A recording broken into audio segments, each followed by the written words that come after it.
priority natin si Lord. Hallelujah. Thank you, Jesus. And this morning, importante pong pag-uusapan natin. Hallelujah. And I want you to be ready. Can you please say with me, my mind is ready. My body is alert. My spirit is willing to listen to the word of God. I am what it says I am. I will do what it says I will do. Hallelujah. Thank you, Jesus. Pwede nyo muna batiin yung mga katabi nyo. No? Look from your left to right. Hallelujah. Thank you, Jesus. Good morning. Good morning. Hallelujah. Sino ang masarap ang tulog? No? Sabi ng iba, sana hindi na tumigil yung ulan.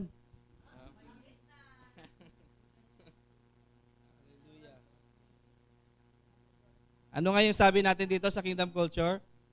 Hanggat hindi bumubuka ang lupa at hindi umuulan ng apoy, tuloy. Amen? Hallelujah. Sabi ko, parang hindi pa naman bumubuka yung lupa. Pwede pa pumunta. Hindi pa umuulan ng apoy. Kaya tuloy lagi ang simba natin. Amen? Hanggat kaya. No? Hallelujah. Pagpunta natin dito, may bubong tayo, malamig, no? Liwalas, no? Natandaan namin dati sa amin sa Iloilo kasi nasira ng bagyo yung church. Bumagsak. Nung gabi na yon, signal number 3 yung Pepang na bagyo. Inaslightan ng father ko sa bahay. Sabi niya, ano ba to, bubong? Salamat Lord at may bubong pa. Sabi niya, parang liwanag na. Wala na pala yung bubong. Yung half ng bahay, nilipad na. Yung half na natira. Iniwanan pa kami doon sa kabila, yung tulugan lang. Pero yung church, bumagsak talaga. No, kaya may times minsan na pag nagsisimba, nilagyan ng yung trapal. Sabi ng iba, dyan, may patay ba dyan? Ala nila may patay, di nila alam, simbahan pala. Tapos sa loob, may nagpapayong sa loob. Kasi mainit. Tapos pag uulan, iilag ka lang kung saan yung may tulo, di ba? I-adjust mo lang yung upuan mo. Dahil tuloy talaga, dahil ito ang pinaka-importante. Hallelujah. Thank you, Jesus. Normal na sa atin, no, ang mga pagsubok. Amen? Hallelujah. But the title of the message today is How to be the Church in the World. Hello? Namumuhay pa tayo sa mundo. Hello? Sino dito gusto mo sa langit ka na? Sabi mo sa katabi mo, mauna ka na. Hallelujah. Pero hanggat buhay pa tayo, amen, bilang church, paano tayo mamumuhay sa mundo? We are in the world, but we are not of the world. Nasa mundo tayo, pero hindi tayo makamundo. Hello?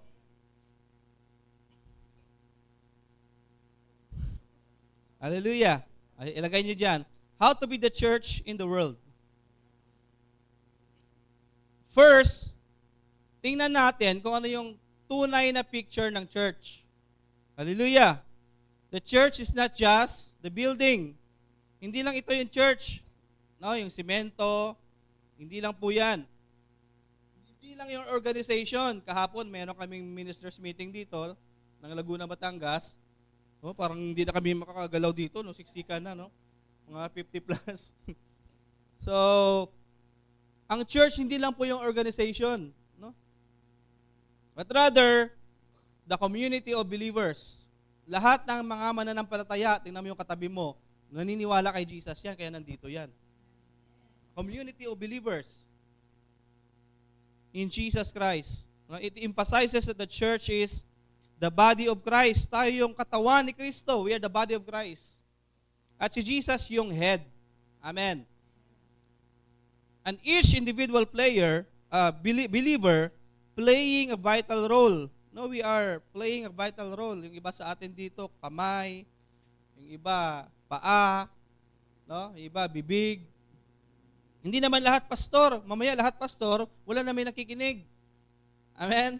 Lahat na nagpaprophesy, wala na mag-i-interpret. Di ba? But each of us, we play a vital role. Sabi mo sa katabi mo, we are the church. Yan yung tunay na picture. Tayo yung church.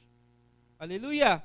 Kaya in the future, no, kita mo yung mga sa China, sa North Korea, sa mga communist na lugar, underground yung church kasi pag nalaman, papatayin sila. Pero tuloy-tuloy pa rin sila. Yung iba mga Chinese, pinagpupunit nila yung Bible. Kasi pag bawal dalhin yung isang buo, pag makita ka, papatayin ka. Kaya inaano nila, pinupunit, bitin nila yon. Kasi pag malaki, alam na alam. Yung iba kinakabisado. In fact, in the Old Testament, kinakabisado talaga by oral. No? Yun yung pagpasa ng scriptures. Ngayon, maganda sa atin na isulat na at naka-digital na. Pwedeng basahin. But what is the true nature of the church? Ano ba yung tunay na nature ng church? Matthew chapter 16 verse 18, basahin po natin. Hallelujah. In Matthew chapter 16 verse 18, Jesus declares, I also say to you that you are Peter.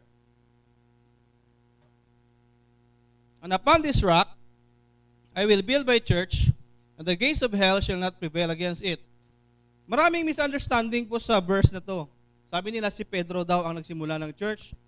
No, kaya sa Roman, no, nagkaroon ng pope at si Pedro daw ang pinakauna nag-build ng church. But himay-himayin po natin para mas maintindihan po natin at hindi natin ma-misinterpret, no?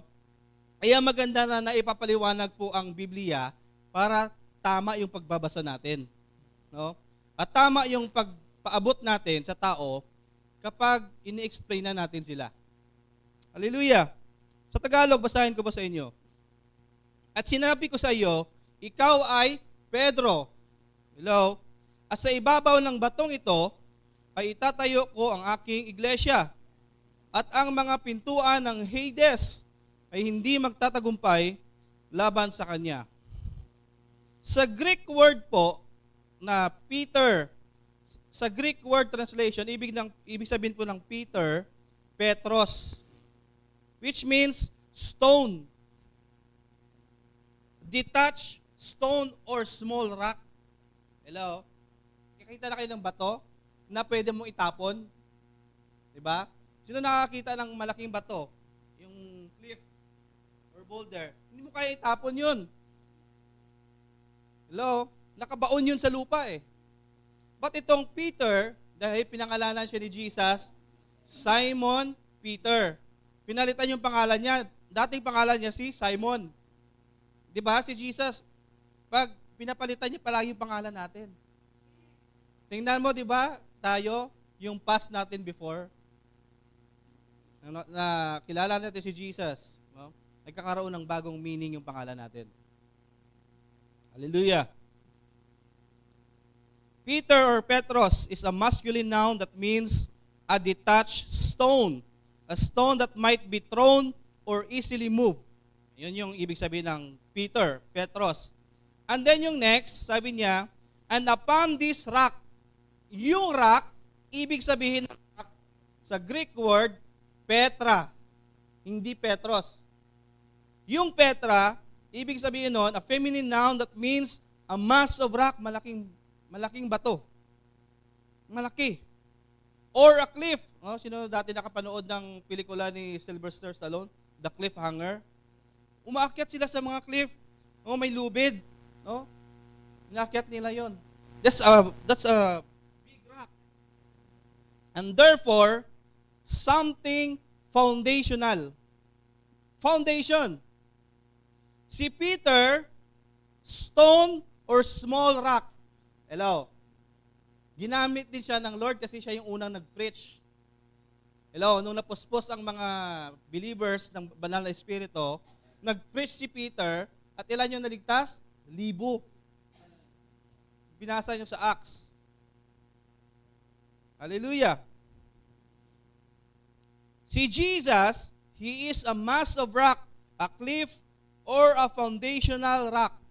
He is our cornerstone ng ating pananampalataya. Doon nakasandal ang ating pananampalataya kay Jesus.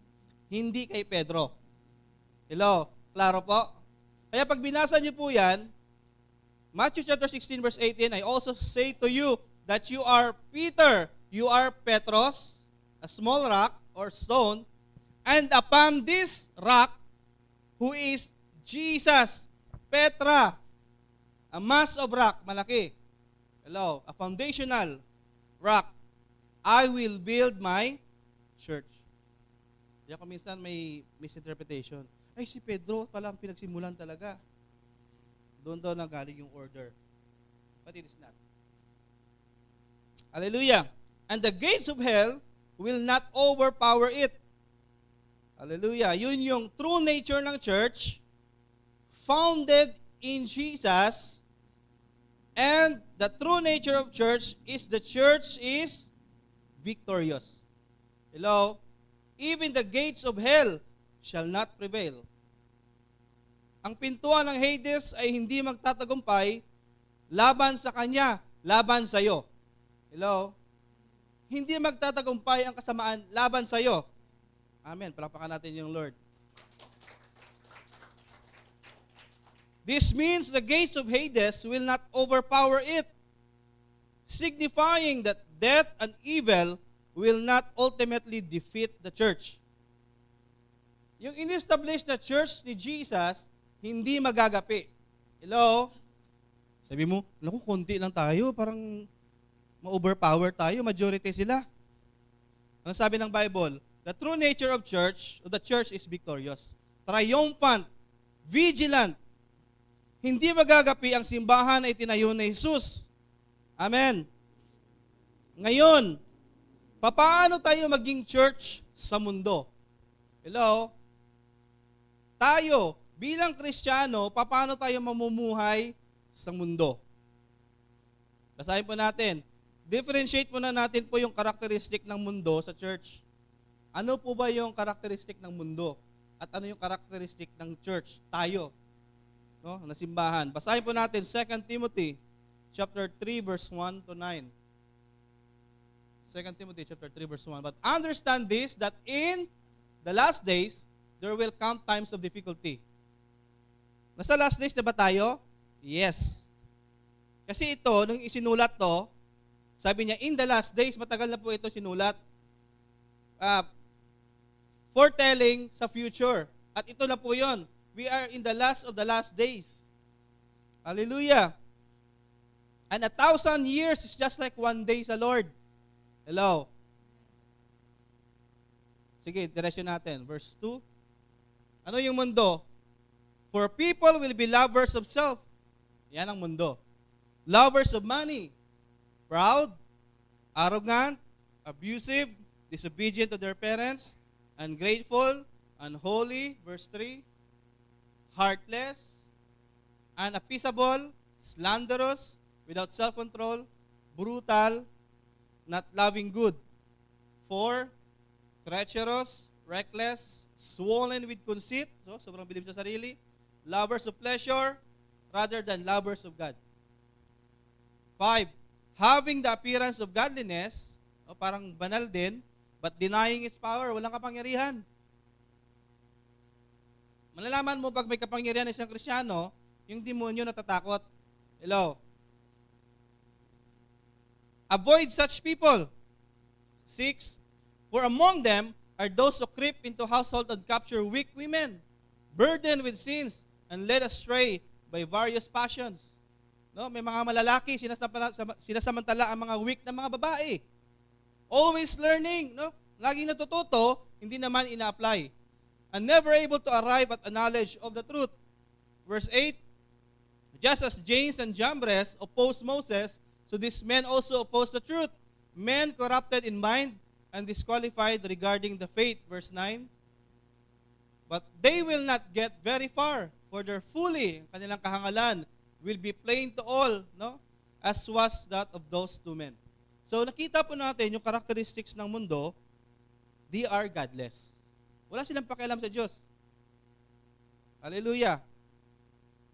Ikaw ba may pakialam ka sa Diyos? Then you are not of the world. You are the church. We are the church. Now let's differentiate the church No, in short po, the world are godless. And the world will continue to be the world. Hello? Nasa mundo sila, makamundo. Yung makamundo, magpapatuloy sila magiging makamundo. Pero ang mga Kristiyano, magpapatuloy na magiging Kristiyano. Hello? Pag hindi sila magsisisi and turn to God for repentance, they will continue to be the world. While we continue to be the church in the world. Amen.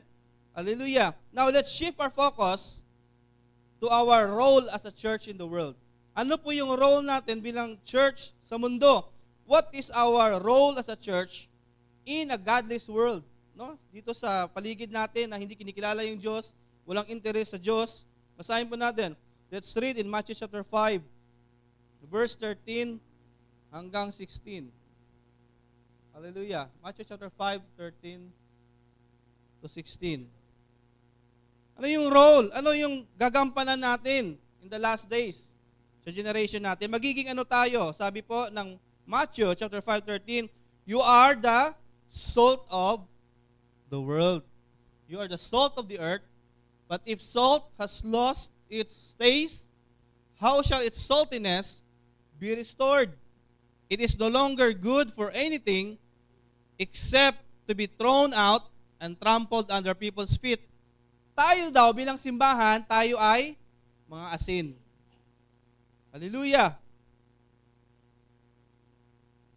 And 14, you are the light of the world. Ilaw. Take note, meron ng asin, meron ng ilaw. Yan ang church. Amen? Mamaya, imay-imayin natin, isa-isahin natin. A city set on a hill cannot be hidden. No, pag meron kang ilaw sa bahay at brand out, saan mo nilalagay ilaw? Sa baba? Sa taas, para makita ang kapaligiran. A city set on a hill cannot be hidden. 15, nor the people light a lamp and put it under a basket. No, hindi mo tinatakpan yung ilaw. But on a stand, nilalagyan mo yung sa mataas, no, na lugar. And it gives light para mailawan yung buong bahay. Hallelujah. 16, in the same way, let your light shine. No? Hindi po ito shine bright like diamond, no? In the same way, let your light shine before others. Wow. So that they may see your good works. Hallelujah. And give glory to your Father who is in heaven. Okay, ano yung role natin sa church in a godless world? Ano tayo? Sabi mo sa katabi mo, asin ka. Asin ka. Hallelujah. We are the salt of the world. Sabi mo, lagi mo sinasabi, ano ba yan, ang gulo-gulo ng mundo? Mundo yan magulo talaga yan. Hindi kasi yan church, ikaw yung church dyan sa magulong mundo. Nilagay ka ng Lord dyan para maging asin ka. Ano yung ginagawa ng asin? Pag nilagay mo sa isda, hindi siya nabubulok. It preserves. Kaya ikaw, nandyan ka sa magulong paligid, ikaw yung nagpe-preserve. Hello? Na meron pang naninindigan dyan na tama. Hello? Kumari, sa buong classroom, lahat nag-cheat. Ikaw yung hindi nag-cheat dyan. Hello? Doon sa trabaho, lahat dyan nag-cheat sa oras niya, ikaw yung hindi nag-cheat sa oras. At kahit wala yung boss, ginagawa mo yung tama, you preserve the right culture. Kaya ka lang dyan eh. Hello? Huwag mong sabihin, ako mukhang na-overpower tayo ng mundo ha. May purpose ka nga, bakit ka nang dyan eh? Kasi ikaw yung asin dyan. You give flavor. Biruin mo yun, ikaw nagbibigay lasa sa mundo. Hallelujah. Ay, salamat. Di ba? Tingnan mo si Abraham. Si Lot, nag-pray siya kay Lord. Lord, kung meron pang 50 dyan sa Sodom and Gomorrah, huwag mong gunawin. Sabi ng Lord, wala talaga. Lord, kahit merong 40, wala talaga. Lord, kahit merong 30, nagbabargain si Abraham. Wala talaga. Righteous. Walang asin. Lord, kahit 20, hanggang sa 10, wala. May nakita si Lord. Kaya binuhos ng Lord yung galit niya. Ibig sabihin, ikaw ang nag-hold sa galit ng Lord na hindi niya ibuhos sa lugar na yan. Hello? Tingnan niyo yung role natin. Sobrang laki ng role natin. Ikaw at ako, Ang dahilan bakit hindi binubuhos ng Lord yung galit is sa San Pedro, Laguna. Hello? Kung buong city dyan, magparade dyan at itaas nila yung demonyo dyan, may rason pa ba si Lord para hindi gunawin kung lahat sila? Katulad doon ka sa Sodom and Gomorrah, ibubuhos na ng Lord kasi wala nang asin dyan. Hallelujah! Dahil nandyan ka, nandito tayo, amen, ikaw ang gagamitin ng Lord para maging asin dyan. Lakpakan natin yung Lord. Hallelujah! We give flavor. We preserve the world by our saltiness. Sabi mo, ang daming bulok. Kaya ikaw, huwag ka na magpakabulok. Amen. Nandyan ka para ikaw yung mag-preserve. Tingnan mo mga katabi mo, kung mukhang bulok. Sabi mo, naligo. Baka mamaya amoy bulok. Hallelujah. Kaya sabi po sa Bible, kanina, back natin, sa salt. Sa salt muna tayo. Mamaya na yung sa light. Ayan. But if salt has lost its taste, sino nakatikim ng asin na hindi maalat? Dami mo lang nilagay na asin sa tinola mo, hindi pa rin umaalat. Walang kwentang asin. Hello? Walang kwentang asin.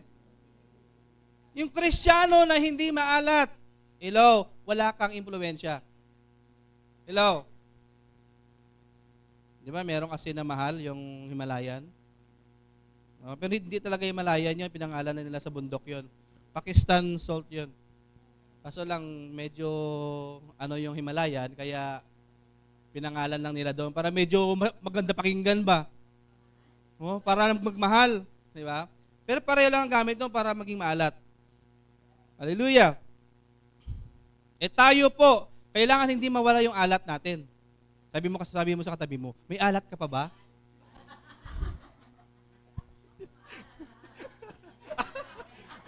Sabi mo, baalat na.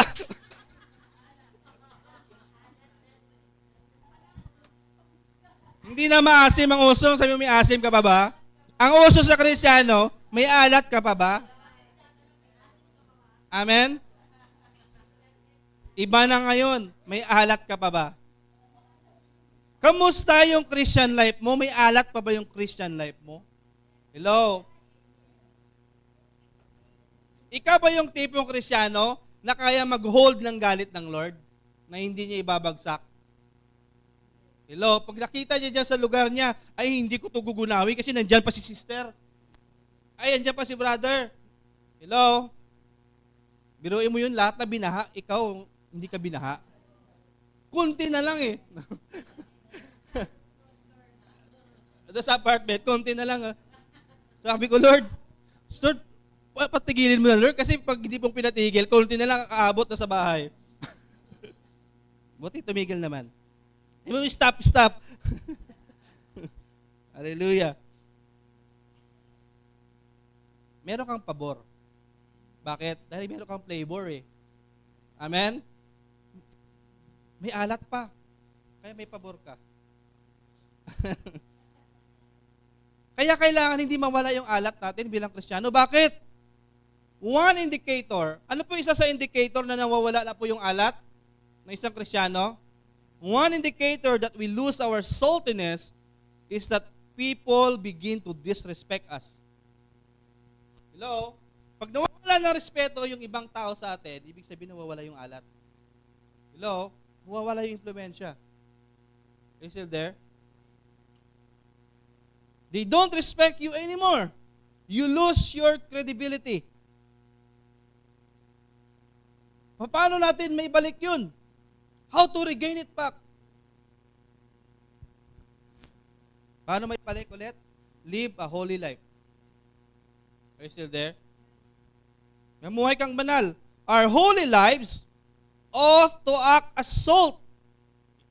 Yung buhay na banal. Hallelujah. Yun yung nagpapaalat. And it arrests the corruption around us. Ikaw yung nagpipreserve na hindi totally makurap. Biruin mo dyan kung sa senador, lahat dyan sa senador, puro kurap. Lahat sa government, puro kurap. Madali gumawa ng kasamaan. Kasi sasabihin lang ng mataas, sige, ano mo na yan? Ligpit mo na yan. Bilis lang. Kasi lahat nag-agree. Pero pag may isa dyan, hindi nag-agree. No, ikaw mauna to, Das. Kaya yung iba nag-agree na lang kasi takot mamatay. No? Mas pinili niya pa, no? Na sumunod sa masama kaysa sa manindigan sa tama. Hello? Kaya si Jesus hindi nila talaga kasi basta puti-puti talaga. Hello? Ikaw pag Kristyano ka, no? Magkano ang katapat mo? Sabi mo sa katabi mo, wala akong katapat. Kay Jesus lang tayo magluluhod. Amen? Hindi sa pera. Are you still there? Kaya sa susunod na eleksyon po, magkano ang katapat mo? Ha? Magkano? Di ba? Pag Kristyano ka, ibalik mo yung paninindigan mo. Kaya wala na sila nakikita ang diferensya. Ay, pare-pareho lang naman pala tayo eh. Siya tumanggap din eh. Di ba Kristyano ka? Hello? Ikaw nanindigan, nagkaroon ka pa sana ng opportunity mag-share. Hello? Kung nanindigan ka, alam mo ako sister, di ako tumatanggap niya kasi tinanggap ko na si Jesus sa buhay ko. Mas mahal ko siya kaysa sa pera eh. Nagkaroon ka pa ng opportunity mag-share. Kung pareho na kayo tumanggap, di wala na, pareho na tayo sa mundo. Hallelujah! Are you still there? Sabi mo, yung iba kasi sinasabi, pera naman natin yan, tanggapin na lang natin. Kaya yung politiko nasasanay kasi tinatanggap din natin eh. Kung lahat yan hindi tatanggap, di ba? Walang kwenta yung pera niya. Our holy lives ought to act as salt to arrest the corruption around us. Ang panangga sa corruption, kabanalan. O, tingnan mo, kinukontra nga si Vico Soto eh, no? Sabi ko, galing pagpalaki nitong anak ng nanay niya sa kanya. Kristyano kasing nanay eh. Meron siyang paninindigan, may conviction. Hindi ako nagpo-promote ng politiko ha. Ang tinitingnan natin dito, conviction. Yung naninindigan sa tama. Hello? Walang maibabatong masama or pangit na salita ang tao sa iyo o condemnation ng demonyo kung ikaw ay matuwid. Hello? Magba-bounce back lang yan. No? Ibabato ka ng ganon. Hindi naman totoo. Magba-bounce back lang yan dahil walang katotohanan. Ganyan po para maibalik ang ating alat. We should retain our saltiness. No? Magsisi ng tunay at mamungay ng matuwid. No? Magsisi ka ng tunay at mamungay ng matuwid. Yan ang solusyon para bumalik ang alat mo bilang Kristyano. Amen? At manonotice mo, bumabalik yung respeto unti-unti ng tao. Dahil magkatugma na yung gawa at yung salita mo. Hello? Nagkakatugma na. Ito sinasabi mo, ito ginagawa mo, nagkakatugma. Kaya may credibility, unti-unting bumabalik yung respeto ng tao. Bumabalik yung alat mo, ibig sabihin, bumabalik yung impluensya mo. Makakapag-impluensya ka na kasi kakaiba ka. Hello? Kasi kung pareho kayo, paano ka makapag-impluensya? Are you still there? We are the last line of defense. Kumbaga, ikaw tayo yung last line of defense sa giyera. Giyera ng masama at mabuti. Hello? Tayo yung last line of defense. Ikaw dyan ang patuloy na nakatayo para sa kabutihan. Para sa tama. We are the catalyst for change or transformation in the world. Nilagay ka ng Lord dyan, agent ka ng pagbabago. Agent ka ng transformation. No, sa school ka man, pupunta ka ng school, ikaw yung tipong estudyante dyan, no, na hindi marunong mag-cheat. Inosente ka. Kung ano yung pag-cheat? Di ba? Inosente ka, hindi ka marunong eh. Hello? Sabi ko, kahit ganito lang yung score ko, basta akin to. Hello? Wala, ang taas ka ng score mo, no? Kinopya mo naman. Hello? Are you still there? Doon pa lang, hindi ka pa nagtatrabaho, dishonest ka na. Paano kaya pagdating mo sa trabaho, ano yung guarantee na hindi ka maging dishonest? Sinimulan mo na, bata ka pa lang. Tayo ang gagamitin ng Lord through the power of the Holy Spirit para mawin yung mga tao. Makarinig sila ng magandang balita at nang mabago ang buhay nila. Makalaya sila sa mga gapos, gumaling sa mga sakit, at makawala sa pagpapahirap ng kaaway. Marami dyan mga tao pinapahirapan ng kaaway. They are being oppressed by the enemy. Gapos sila. Pinapahirapan ng kaaway. Sino ang gagamitin ng Lord? Tayo. Kasi tayo ay asin. Amen. Sabi mo, Pastor, trabaho ng banal na espiritu yan, yung magbago ng tao. Yes, it is the work of the Holy Spirit to change people's heart. Pero ang gagamitin ng Lord sa tao ay tao din. Romans chapter 10, verse 14 to 17. Hallelujah. Romans chapter 10, verse 14 to 17. How then will they call on Him in whom they have not believed? Paano sila tatawag kung hindi sila magkaroon ng pananampalataya? At how are they to believe? Paano sila magkakaroon ng pananampalataya in Him whom they have never heard? Hindi naman nila narinig yung gospel. Paano sila magkakaroon ng pananampalataya? And how are they to hear without someone preaching? Hallelujah. Sabi pa sa Tagalog, paano naman sila tatawag sa Kanya kung hindi sila sumasampalataya? Paano sila sasampalataya kung wala pa silang napakinggan tungkol sa Kanya? Paano naman sila makakapagpakinig kung walang mga ngaral sa kanila? Hello? At paanong makakapangaral ang sinuman kung hindi siya isinugo? Tulad ng nasusulat, o kay gandang pagmasdan ang pagdating ng mga may dalang magandang balita. Happy are the feet that brings good news. Ngunit hindi lahat ay tumanggap sa magandang balita. Gaya ng sinulat ni Isaiah, Panginoon, sino ang naniniwala sa aming mensahe? Kaya't ang pananampalataya ay bunga ng pakikinig. Hello? Nagkakaroon ka ng faith if you hear the Word of God. Katulad ngayon, you hear the Word of God. Amen? And that the Word of God that you've heard, amen, nagkakaroon niya, nagbubunga ng pananampalataya sa puso mo. At ang pakikinig naman ay bunga ng pangangaral. Merong nakikinig dahil merong nangangaral. Amen? Tungkol kay Kristo. At merong nangangaral dahil may isinugo, may ipinadala. Amen? Hallelujah. Maraming salamat. Pinadala ko ng Lord dito 2015. Amen. Kung pwede naman ako doon, magstay na lang ako doon. Sabi ko, marami na kayo dyan. Kaya nyo na. Dito, gusto pa nila akong pauwiin. Tapos, sino mang iiwan dito? Amen. Hallelujah.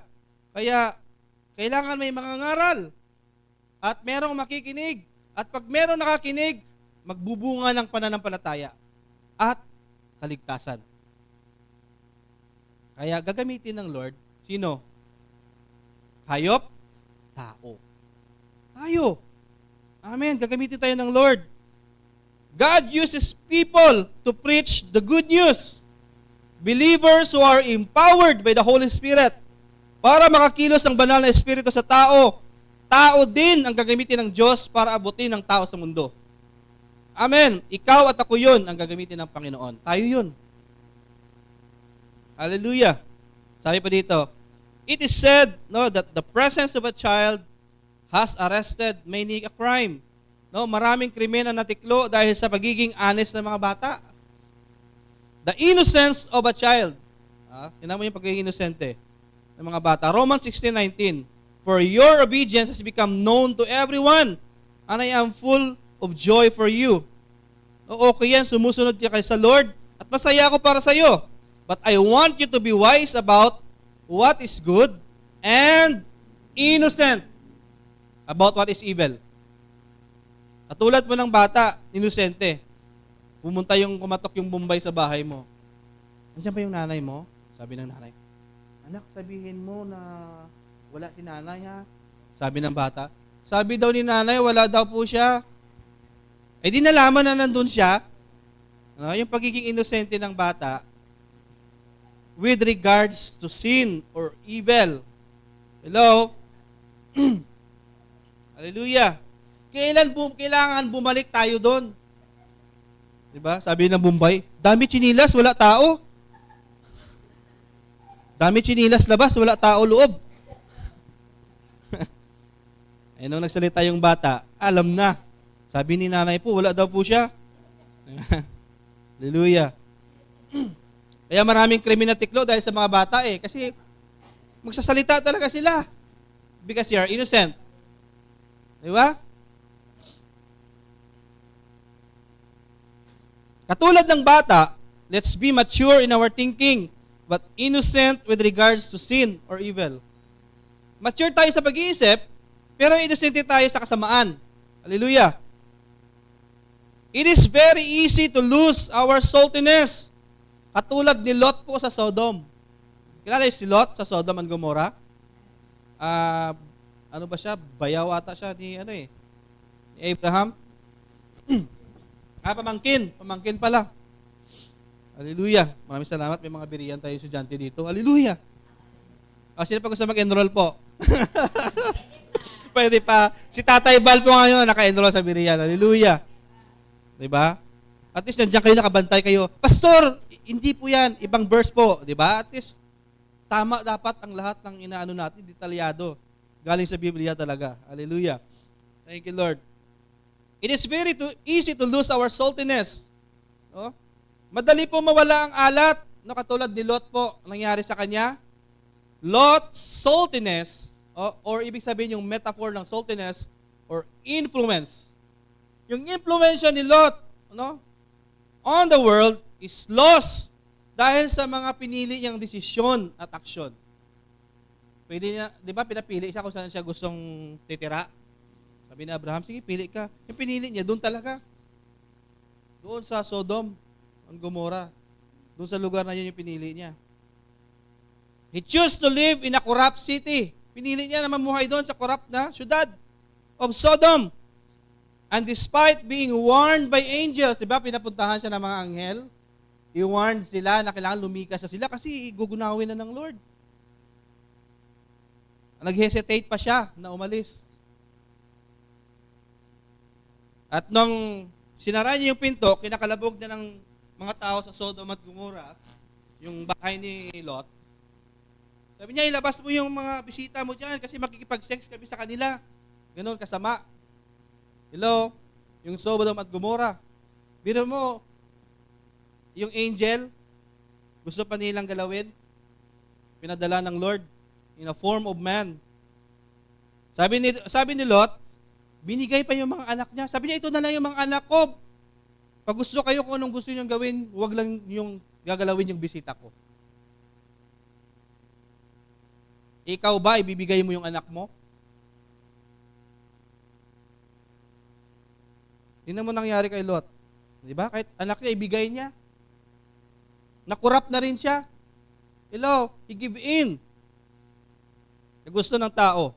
This hesitation and the moral compromise he demonstrated indicated a loss of his saltiness. Nag-indicate yun na nawala yung alat, yung impluensya niya. Hindi siya ma-impluensya sa lugar nila. Hello? Na-overpowered siya. Or his ability to be a positive influence on the world. Wala na yung alat niya. Wala na siyang impluensya. Kasi kung meron sana, bakit kakalabugin yung pintuan mo kung may respeto yung tao sa'yo? Hello? Wag yan ako. Diba? Respeto nila. Bilang Kristiyano, hindi dapat mawala sa atin na makita ng tao na meron tayong paninindigan sa tama. At hindi nakikisali sa masasamang gawa. Amen. Marahil nawawala ng alat ng iyong pagiging Kristiyano sa patuloy mong pakikiayon sa mundo. No, ikaw palagi ka nag-a-adjust. Kikiayon ka. One shot lang yan. Upo ka doon. Hindi ako iinom. Upo lang talaga ako. Hindi talaga ako iinom. Promise. The fact na umupo ka, hello, you are inviting yourself to be tempted. Hello? Na pwede ka naman umiwas para hindi ka na nagre-resist. Alam mo na yun yung kahinaan mo, uupo ka pa doon. Kung alam mo na kahinaan mo yun, huwag ka umupo doon. Hello? Don't put yourself into the test. Hallelujah. Huwag tayo makikiayon sa mundo. Di ba sabi nga sa Proverbs, to not sit with the seat of mockers? Huwag ka lang uupo doon kasi iba-iba yung pinag-uusapan doon. Pinag-uusapan doon yung buhay ng mga tao. Hello? Hindi tayo makikaayon sa kanila. Buhay nila yan. Pag-pray mo na lang. Hello? Huwag ka makisali doon sa chismis. Are you still there? Amen. Do not sit with the seat of mockers or stand in the way of sinners. Kung alam mong makasalanan, doon ka pa talaga sasama lagi. Sasabihin mo, hindi ako ma-impluwensyahan nito. Dapat ikaw tumangay sa kanya, hindi ikaw matatangay. Ikaw dapat ang magdala sa mundo, palapit kay Kristo. Hindi yung ikaw ang dinadala ng mundo, palayo kay Kristo. Bilang asin, tayo yung hahatak sa tao. Amen. Hindi yung ikaw yung hinahatak nila. Are you still there? Ikaw dapat ang magdala sa mundo, palapit kay Kristo. Hindi yung ikaw ang dinadala ng mundo, palayo kay Kristo. Amen. What is our role as a church in the world? Asin ka. Pangalawa, sabi mo sa katabi mo, ilaw ka. We are the light of the world. Hallelujah. Our lives ought to serve also as a light. The spirit of man is a candle. Dapat parang kandila tayo, maliwanag at nagbibigay ng gabay sa tamang direksyon.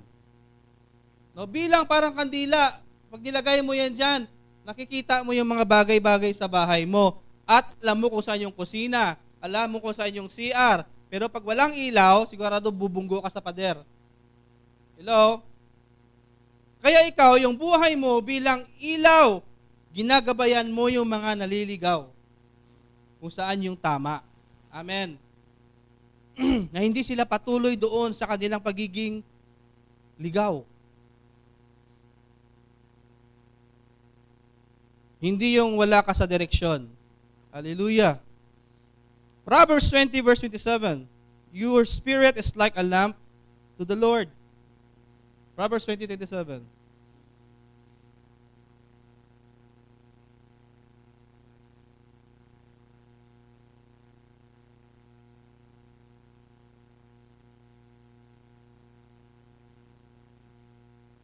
Proverbs 20:27. 20:27.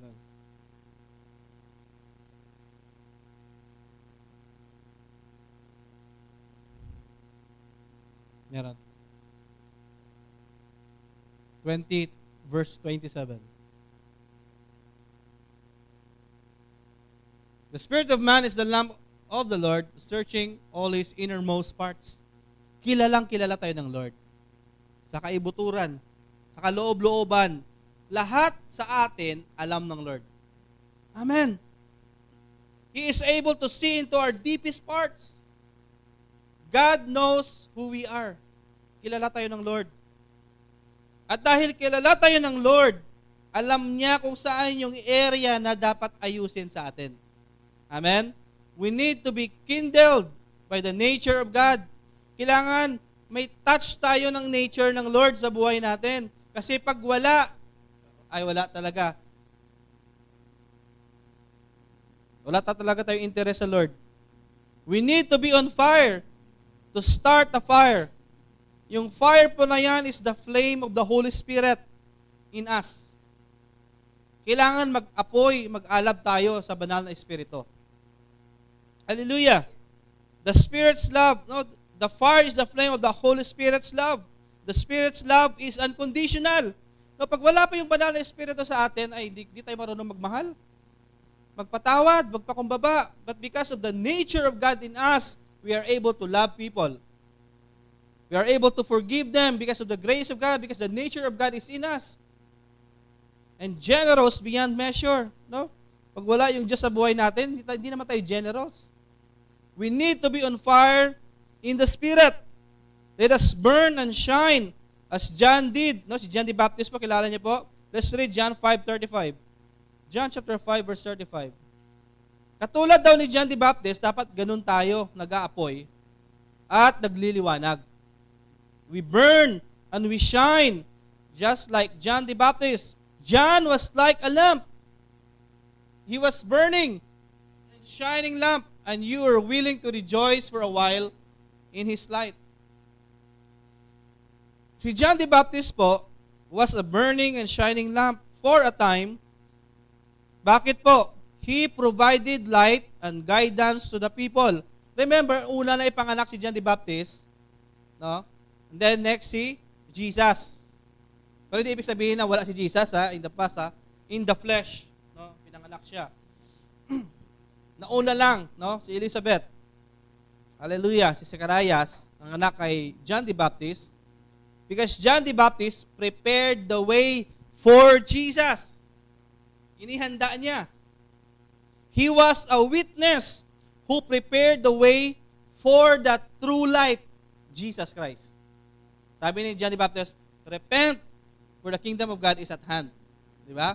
Hinanda niya yung mga puso ng mga tao sa pagdating ni Jesucristo. Hallelujah. Ibig sabihin, naging ilaw siya. Amen. Doon sa mga tao, para makita nila yung tunay na liwanag who is Jesus Christ. Bilang Kristiyano, tayo rin dapat, no? Meaning, we also as Christians need to be a light. Like John the Baptist, who prepared the people's heart to receive Jesus. Our lives should reflect a kind of light, no? Dapat yung buhay natin nagliliwanag, kagaya ng ilaw wherein when people see us, pag nakita ng tao tayo bilang Kristiyano, our deeds, yung mga gawa natin, our life, they will see the way to the Jesus we proclaim. Dapat pag tinignan nila yung buhay natin, makikita nila si Jesus na pinoprofess natin. Amen. We are like bridges, not stumbling block. Nakikita ba ng Lord, ng mga tao, pag tinignan tayo, nakikita ba nila the way of salvation with our life? Or people are confused with our double standard life? Pag titingnan tayo ng tao, nakikita ba nila? No? Pag titingnan tayo, masasabi man nila, ay gusto ko sumunod dito. Or pag nakikita nila tayo, ay ayaw ko dito. Iba yung sinasabi, iba ginagawa. Kapag nakita tayo ng mundo, makikita ba nila ang kaibahan sa kabanalan at kasalanan? Kasi kapag hindi tayo epektibo na ilaw at impluwensya sa kanila. Amen. We are not light to them, but rather blind that will lead the blind to a ditch. Para tayo mga bulag na ginaguide natin yung kapwa bulag at pareho kayong mahuhulog sa kanal. Matthew chapter 15:14. Sabi po natin. Matthew chapter 15 verse 14. Kung ang liwanag na meron tayo ay madilim, paano tayo mag-guide sa tao papunta kay Jesus? Amen. Matthew chapter 15 verse 14. Let them alone. They are blind guides. And if the blind lead the blind, both will fall into a pit. Kung yung bulag, mag-guide sa bulag, ano mangyayari? Pwede sila masagasaan. Pwede sila mahulog, mabangga. Hindi pwede yung bulag ang mag-guide sa bulag din. Kailangan ang mag-guide sa bulag yung nakakakita. Amen. Hallelujah. Ang kailangan, kabanalan, hindi relihiyon lang. Amen. Relihiyoso, pero walang kabanalan. Ritual lang yun. Programa lang. Attendance. Pero iba ang buhay kapag ikaw na lang. Ang tunay na ilaw ay buhay ng kabanalan na nagdadala sa ibang tao para mamuhay din ng banal. Amen. Ang tunay na ilaw ay maliwanag at epektibo na impluwensya sa mundo. Hindi katisuran, ngunit may katapatan upang maakay natin ang tao palapit sa Diyos, hindi palayo. Amen. Tanong, ikaw ba ay liwanag sa mundo? Liwanag ka ba sa mundo o nagpapadagdag ka ng kadiliman nito? Hello? Dapat ang role ng Kristiyano sa mundo, liwanag tayo. Sabi mo sa katabi mo, ilaw ka. Ilaw tayo by the way we live. Doon sa workplace mo, kung saan ka nagtatrabaho, ilaw ka doon. Amen? Doon sa school, kung saan ka nag-aaral, ilaw ka doon. Doon sa negosyo mo, ilaw ka doon. Amen? Hindi ka kadiliman. Ang dilim na nga ng mundo, dadagdagan mo pa ng kadiliman.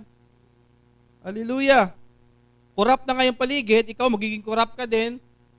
Amen? Kaysa maliit na bagay, gawin mo yung tama. Doon ka nagiging liwanag. Amen? Hallelujah. Sinabi mo, oo, pupunta ako dyan ng alas 10. Di ba? Alas 10, nandun ka. Liwanag ka eh. Di ba? May usapan kayo. Amen. Sabi ng Lord, darating ako dyan alas 10, 10:30 ka, hindi naiwan ka. Sabi mo, may second trip pa ba? Ewan ko lang. Eh kung dumating si Lord, baka wala ng second trip, second coming na ngayon eh. Gusto mo pa ng third? Dapat nakahanda ka. Amen. Hallelujah. Last, what is our role as a church in a godless world? Pangatlo, love. Pagmamahal ka. Our role as a church in the world is to demonstrate to the world what true love is. Hallelujah. That we love one another. That we live in love. Basahin po natin. John 13:34 hanggang 35. John chapter 13 verse 34 to 35. Ito pala yung role ko bilang Kristiyano sa magulong mundo. Hallelujah. Hindi ako dadagdag sa hate at sa away. Pagmamahal ako. Sabi ng John 13:34, a new commandment I give to you, that you love one another. Hallelujah. Not another one. Amen? Love one another. Minsan binabaliktad nila, love another one daw. Hallelujah. Kasi mapagmahal talaga ako, hindi kita papalitan, dadagdagan lang kita. Grabe, sobrang pagmamahal. No? Hallelujah. Tinitwist ng word. That you love, balik muna. That you love one another, just as I have loved you. Katulad pagmamahal ni Kristo sa atin, ganun din natin mamahalin yung kapwa natin. You also are to love one another. Itong love po na ito, hindi po ito romantic love. This is agape love. The kind of love that God has for us.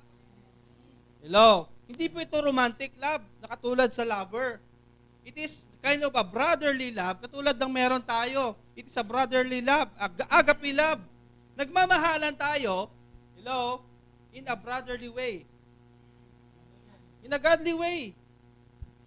Nandun yung respeto, amen, nandun yung pagpakumbaba, nag-iintindihan tayo, dito yung nag-aaway, amen. 35. By this, all people will know that you are my disciples if you have love for one another. Paano malalaman ng tao na disipulo tayo ni Kristo? Ang sabi po dito? Paano malalaman ng mundo na tayo'y church, tayo'y Kristiyano? By this, all people will know that you are my disciples if you have love for one another. Love, pagmamahal. Sabi ng iba, yes. Yes. Mahalin. Pero tingnan natin po mamaya. No? Tingnan natin ang guidelines ng Lord. 1 Corinthians 13, verse 4 to 7. Ito ang katangian ng pagmamahal. Hello? May pamantayan si Lord kung ano yung true love. Hallelujah. Sabihin po natin. 1 Corinthians 13, verse 4 to 7. Sa mga in love po, dyan po kayo pumunta. Kahit sa mag-asawa, balikan niyo po ito. 1 Corinthians 13, verse 4 to 7. Hallelujah. Sa mga anak niyo po, ganito rin po. Hallelujah. Sa lahat po. Pag sinabi mong love one another, yung your neighbor, is anything outside of you, neighbor mo yun. Hallelujah. 13 verse 4 to 7. 1 Corinthians chapter 13, 4 hanggang 7.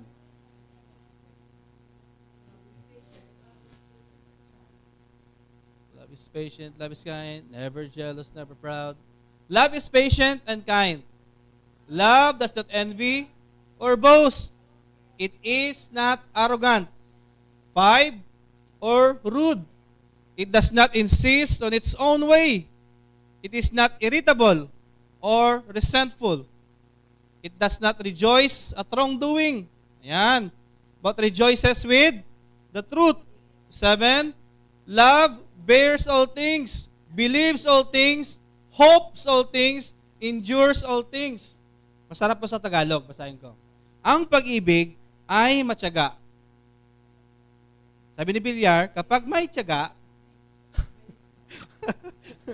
may subdivision. Ang pag-ibig ay matyaga at magandang loob. Hindi lang maganda ang labas, maganda ang loob. Amen? Hindi maganda ang pagpakitang tao, kahit doon sa bahay mo, maganda ang loob. Amen? Hindi mainggitin. Sabi po dito. Hallelujah. Hindi mayabang. Ang pagmamahal, hindi mayabang. Ni mapagmataas man. Ang pagmamahal, hindi nagmamataas. Hindi magaspang. Hallelujah. Tingnan mo katabi mo, magaspang ba? No, kung minsan sa loob ng church, dahil hindi pa talaga napipino, may mga kagaspangan pa minsan, kaya may mga conflict minsan, nagrarabing elbows, pero siyempre ang purpose doon para mapino, hindi para masira. Kaya pag mayroong conflict sa loob ng church, aayusin, hindi sisirain. Ganon din sa pamilya, di ba? Aayusin, hindi sisirain. Kasi pinipino lang yung mga magagaspang na edges. Parang nililiha ba? Di ba? Para gumanda yung figurine na ginagawa mo para pwedeng mabenta. Hallelujah. Hindi magaspang ang pag-uugali. Hallelujah. No, kung minsan sa Kristiyano, may mga natira pa talaga na pag-uugali na medyo magaspang pa ba at kailangang pinuhin pa. Amen. Hindi makasarili, hindi selfish po ang pagmamahal. Hindi magagalitin. Hallelujah. Sino magagalitin dito? Yeah. Ang pagmamahal, hindi magagalitin. O, mapagtanim ng sama ng loob sa kapwa. Amen? Magtanim ka ng palay na lang, may anihin ka pa. Hallelujah! Ang pagmamahal, hindi mapagtanim ng masama ng loob. Hallelujah!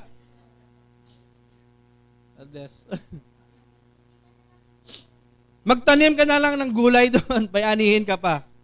Hindi sama ng loob sa kapwa. Hello? Huwag mo i-absorb lahat ng sama ng loob. Hindi ka ginawa na Lord para maging sponge.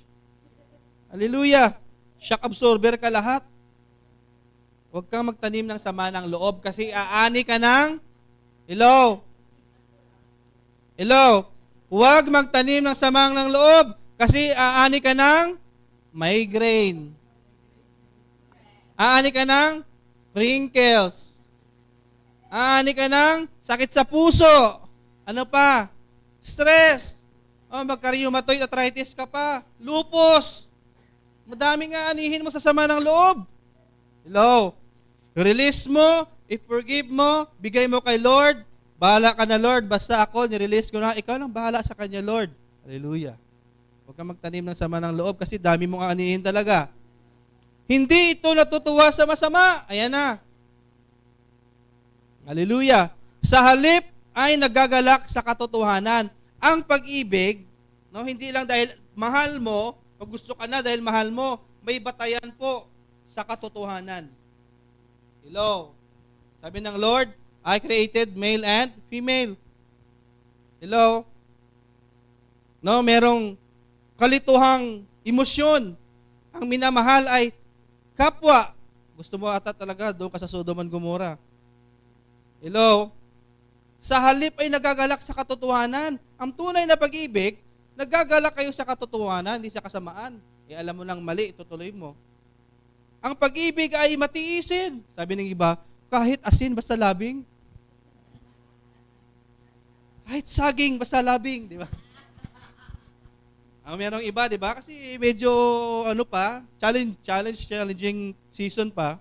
Pinagtiisan muna, no? So in the future, magkasama kayo sa paghihirap, magkasama rin kayo sa abunansya. No? Matiisin. Mapagtiwala. Hallelujah. Nagtitiwala ka. No, hindi yung lagi mong lahat na lang na application mo may password. No, pag chinek, uunahan kayo ba? Di ba? Hindi mapagtiwala. Hallelujah. Puno ng pag-asa. Hallelujah. Ano daw pag-ibig? Puno ng hope, hopeful. Puno ng pag-asa. Hindi yung mag-share ka pa lang, ay wala yan, hindi yan magpa-prosper. Hello? Puno ng pag-asa. Alam mo, love, meron akong plano na, ay hindi wala yan, hindi yan magpa-prosper. At nagtsatsaga hanggang wakas. Endures. Hallelujah. Till the end. Nagtsatsaga hanggang wakas. Yung pag-ibig mo, hindi lamang sa umpisa, hanggang sa dulo ng walang hanggan. Hanggang mamatay, till death do us part nga, di ba? O, pag namatay, pwede ka na mag-asawa ulit. Pero hanggang buhay yan. Sabi ng iba, pagtiisan na lang natin to.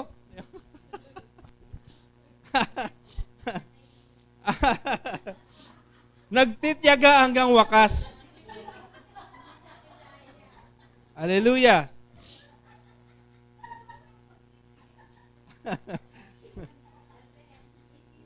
Mukhang meron kayong mamaya, closed door fellowship. Tuloy nyo na lang doon sa kapihan. Ituloy natin hanggang 8, hanggang 13. Maganda po ito, basahin nyo po, ibalikan nyo po. Lahat ay binabata, lahat ay pinaniniwalaan, lahat ay inaasahan, lahat ay tinitiis. 8 hanggang 13. Hanggang 13 talaga kasi yan. Ang pag-ibig ay hindi nagkukulang kailanman. Kahit maging mga hula ay mga tatapos. No, yung prophecy po, it will end. Maging mga wika ay titigil. Maging kaalaman, no, knowledge will cease, ay mawawala. Verse 9, sapagkat kakakilala tayo ng bahagya. Mahirap tong Tagalog niya.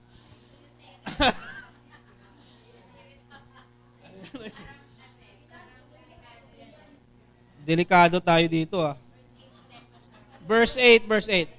Matatapos ang kakayahang magpahayag ng salita ng Diyos. Titigil rin ang kakayahang magsalita sa iba't ibang mga wika. Mawawala ang kaalaman, ngunit ang pag-ibig ay walang hanggan. Hindi pa lubos ang ating kaalaman at ang kakayahan nating magpahayag ng mensahe mula sa Diyos. Ngunit pagdating ng ganap, mawawala na ang di ganap. When the perfect comes to the imperfect, no, ay mawawala na.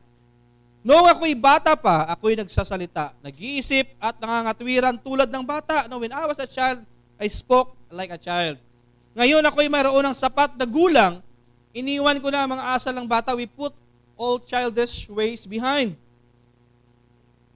Ngayon ako'y mayroon ng sapat na gulang, iniwan ko na ang mga asal ng bata. Minsan tayo Kristiyano, asal bata pa din. Hello? When in fact, dapat, in the way of love. Nagmamahal ka na dapat, marunong ka na dapat magmahal. Amen. Hallelujah.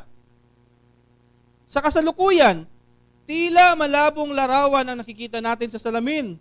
Ngunit darating ang araw na harapan nating makikilala ang Diyos.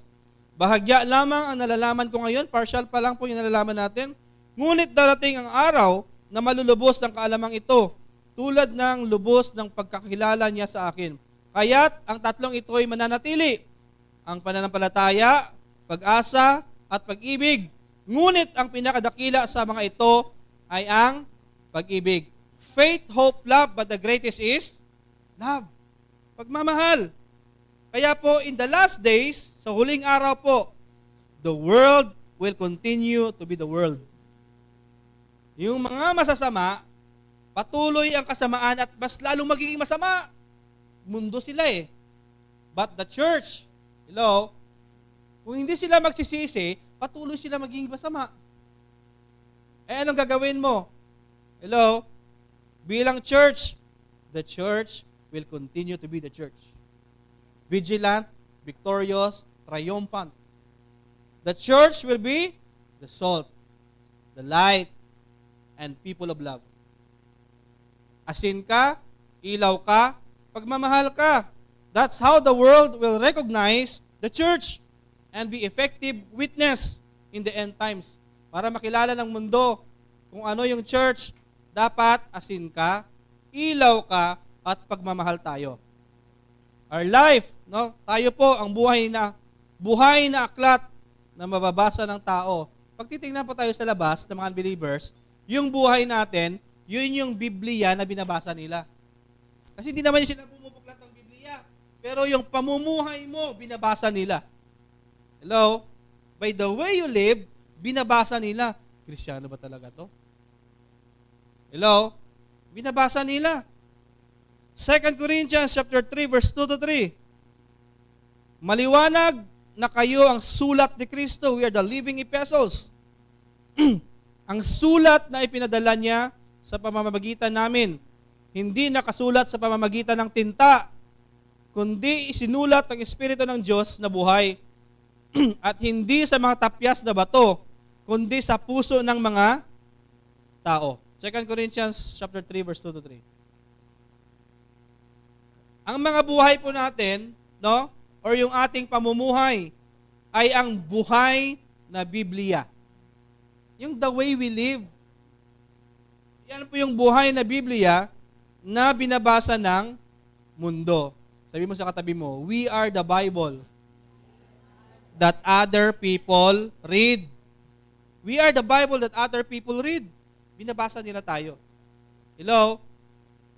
Kaya, ingatan natin kung paano tayo mamuhay. Amen?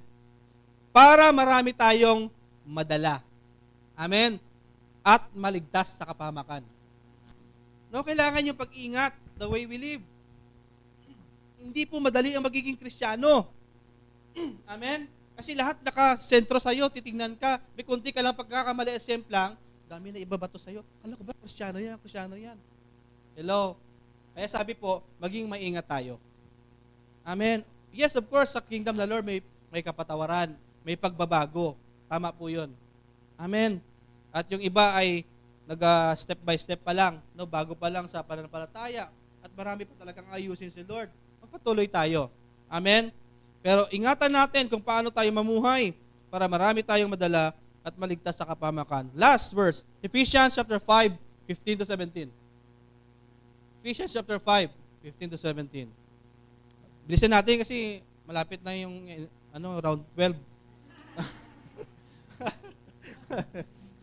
Hallelujah. Ephesians chapter 5, verse 15 to 17. Look carefully then how you walk, not as unwise, but as wise. Hallelujah. Next, 16. Hanggang 17 po yan. Making the best use of the time because the days are evil. 17. Therefore, do not be foolish, but understand what the will of the Lord is. Sa Tagalog po, kaya mag-ingat kayo kung paano kayo namumuhay. Mamuhay kayong tulad ng matatalino at hindi tulad ng mga mangmang. Kaya huwag kayong maging mga hangal. Grabe no, sabi mo, sakit naman ito Lord Basta kahit masakit Lord, basta maayos ang buhay ko, tatanggapin ko. Kundi unawain nyo kung ano ang kalooban ng Panginoon. Samantalahin nyo ang bawat pagkakataon na kayo'y makagawa ng mabuti sapagkat ang mga araw ay masasama. Grabe, no? Let's make use of our time to influence people palapit sa Lord. Amen? Dahil the days will be evil. Evil. Pasama ng pasama po. In the last days, people will be lovers of themselves. Lovers of pleasures and lovers of God. No? Paano tayo mamumuhay? Let's make use of our time, redeeming the time for the days are evil. Maging matalino tayo sa ating pamumuhay. Hindi tulad ng mga mangmang, no? Kaya huwag tayo maging hangal, kundi unawain natin. Understand what the Lord's will is. Ano ba yung will mo, Lord, sa buhay niya? The will of God is for people to be saved. Yan ang will ng Lord. Gusto ng Lord ang tao maligtas. Lahat po. Kahit siya pang pinakamasama sa tingin mo, gusto yan ni Lord maligtas. Amen. Hallelujah. Kaya samantalahin mo ang bawat pagkakataon na kayo'y makagawa ng mabuti, hindi masama. Sapagkat ang mga araw ay masasama. Palakpakan natin yung Lord. Hallelujah. Sabi mo sa katabi mo, asin ka, ilaw ka, at pagmamahal ka. Amen. Tayo manalangin.